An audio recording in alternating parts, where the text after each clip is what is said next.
નમસ્કાર મિત્રો, કેમ છો બધા? તમને પાવર ઓફ મેથ્સ યુટ્યુબ ચેનલમાં આપનું હાર્દિક સ્વાગત છે. મિત્રો, આજે આપણે ધોરણ 8 ની અંદર બીજા સત્રનો જે પ્રકરણ છે રાશિઓની તુલના સ્વાધ્યાય 7.1 એમાં આપણે પહોંચ્યા છીએ 5મો દાખલો અને 6થો દાખલો. આજે આપણે 2 દાખલા જોઈશું. 5મા નંબરનો દાખલો, જો ચમેલી પાસે તેની રકમના 75% વાપર્યા પછી 600 રૂપિયા બાકી રહ્યા. આ વાપર્યા એટલે ખર્ચ અને બાકી રહ્યા એટલે બચત. ખર્ચ અને બચત બે કેવું છે? અલગ અલગ કહેવાય. તો તેની પાસે શરૂઆતમાં કુલ કેટલી રકમ હતી? તો શરૂઆતમાં તો ઘણી બધી રકમ હશે. પછી વાપરતા કેટલા ટકા વાપરી નાખ્યા? 75% વાપરી નાખ્યા. અને બાકી કેટલા રહ્યા? 600 રૂપિયા બાકી રહ્યા. બાકી રહ્યા અને વાપર્યા બંને કેવા છે? અલગ અલગ છે. શરૂઆતમાં કુલ કેટલી સંખ્યા હતી? તો આ દાખલો છે નાની રીતે ગણી શકાય, મોટી રીતે પણ ગણી શકાય. તો આપણે નાની રીતનો ઉપયોગ કરીશું. હવે 75% વાપર્યા તો 25% શું કરી છે ને? બચત કરી છે. એનો મતલબ બાકી કેટલા રહ્યા છે? 600 રૂપિયા. એટલે 25% શું કરી છે ને? બચત. તો પૈસા કેટલા વધે? 600 રૂપિયા બાકી રહ્યા. એટલે કે હજુ એની પાસે 600 રૂપિયા પડ્યા છે. તો નાની રીતે ગણવો હોય તો 25% ક્યાંય રકમમાં નથી. અહીંયા 75% વાપર્યા છે અને આ શું છે? બાકી રહ્યા. કુલ ટકા કેટલા નીકળે? 100. એમાંથી 75% વપરાઈ ગયા. બાકી કેટલા રહ્યા? 25%. તો 25% તો બાકી ગયા. કેટલા બાકી ગયા પૈસા? 600 રૂપિયા બાકી ગયા. હવે શરૂઆતમાં કુલ, તો શરૂઆતમાં કેટલા ટકા પગાર હોય?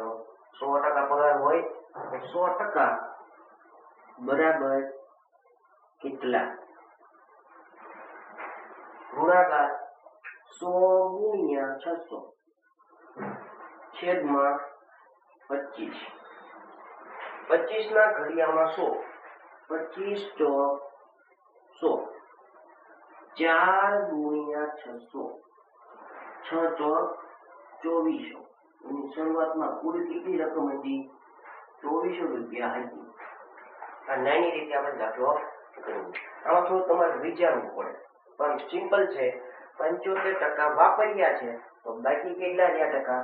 25%. તો 25% બાકી ગયા તો એટલે આપણને શું આવે? બાકી વાળાનું જ આવે. તો બાકી વાળા કેટલા હતા? 600 રૂપિયા. 25% એ 600 રૂપિયા. તો 100% એ કેટલા? 6થા નંબરનો દાખલો, એક શહેરમાં કુલ વ્યક્તિમાંથી 60% વ્યક્તિને ક્રિકેટ ગમે છે. હવે આપણે જાણીએ છીએ કુલ ટકા કેટલા હોય? 100 હોય. એમાં ક્રિકેટ વાળા કેટલા છે? 60%. આપણે લખીએ ક્રિકેટ બરાબર 60%. ત્યાર પછી 30% વ્યક્તિઓને ફૂટબોલ ગમે છે. તો ફૂટબોલ વાળા ટકા કેટલા થયા? 30%. ફૂટબોલ બરાબર 30%. હવે આગળ, બાકીના વિદ્યાર્થીને બીજી રમત રમે છે. એટલે 100% છે એમાંથી 60% ક્રિકેટ વાળા, 30% ફૂટબોલ વાળા. તો હજી પણ ટકા બાકી રહ્યા. કુલ ટકા કેટલા નીકળે? 100 નીકળે. તો એમાંથી 60 બાદ જતા, 30 બાદ જતા. તો બાકીના જે પાછળ એક વધ્યા છે એ અન્ય રમત વાળા, એટલે બીજી રમત. એના ટકા કેટલા? તો 100% માઇનસ 60% માઇનસ 30%. આવી રીતે બાદબાકી ન કર્યું હોય તો પણ ચાલે. ડાયરેક્ટ 60 ને 30 90 એમાંથી 100% બાદ કરી નાખો એટલે જવાબ આવે 10%. એનો મતલબ બીજી રમત વાળા કેટલા છે? 10% છે. એટલે પછી આગળ જો શહેરની કુલ વ્યક્તિ 50 લાખ હોય, કુલ વ્યક્તિ કેટલી છે? 50 લાખ છે. કુલ વ્યક્તિ બરાબર 50 લાખ. આગળ વાંચો તો પ્રત્યેક રમતમાં કુલ વ્યક્તિની સંખ્યા શોધો. એટલે કે ક્રિકેટ વાળા કેટલા હતા? 50 લાખ માંથી ફૂટબોલ વાળા કેટલા હતા અને અન્ય રમત વાળા કેટલા હતા? એવા વ્યક્તિ મેળવવાના છે. તો સિમ્પલ છે એક્ઝામ્પલ. પહેલા આપણે લઈએ ક્રિકેટ.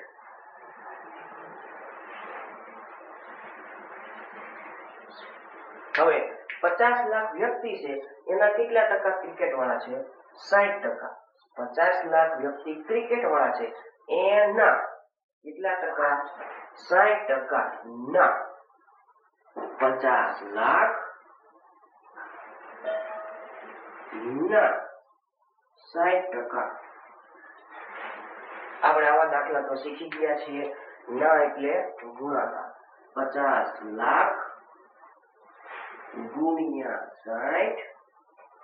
ટકાની નિશાની દૂર કરી હોય તો છેદમાં 100. 2 2 0 ઉડી જાય. તો વધ્યું શું હોય? તો કે 5 વધ્યા, પછી લાખ વધ્યા અને 6 વધ્યા. લાખને કન્વર્ટ કરવાની જરૂર નથી. તો 6 પંચા 30. તો જવાબ આવ્યો 30 લાખ. ક્રિકેટ વાળા કેટલા છે? 30 લાખ વ્યક્તિઓ છે. ત્યાર પછી બીજી રમત કઈ? ફૂટબોલ.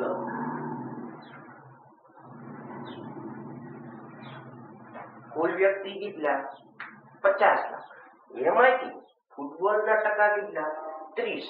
50 લાખ ના 30%. 50 લાખ ના 30%. જેમ આ દાખલો ગણ્યો છે તેમ એવી રીતે આપણે બીજો દાખલો ગણીશું. 50 લાખ ગુણ્યા 30. ટકાની નિશાની દૂર કરવી હોય તો છેદમાં 100. 0 0 ઉડી જાય. 5 અને 3 નો ગુણાકાર. 5 તેરી 15. 15 લાખ.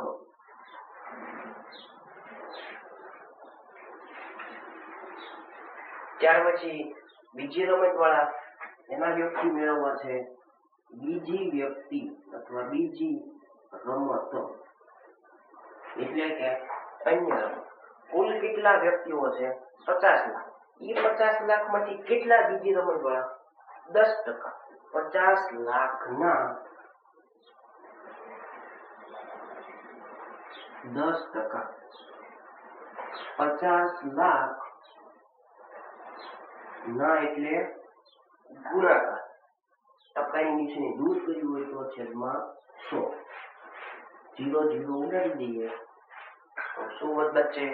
5 એકા 5. જવાબ આવ્યો 5 લાખ.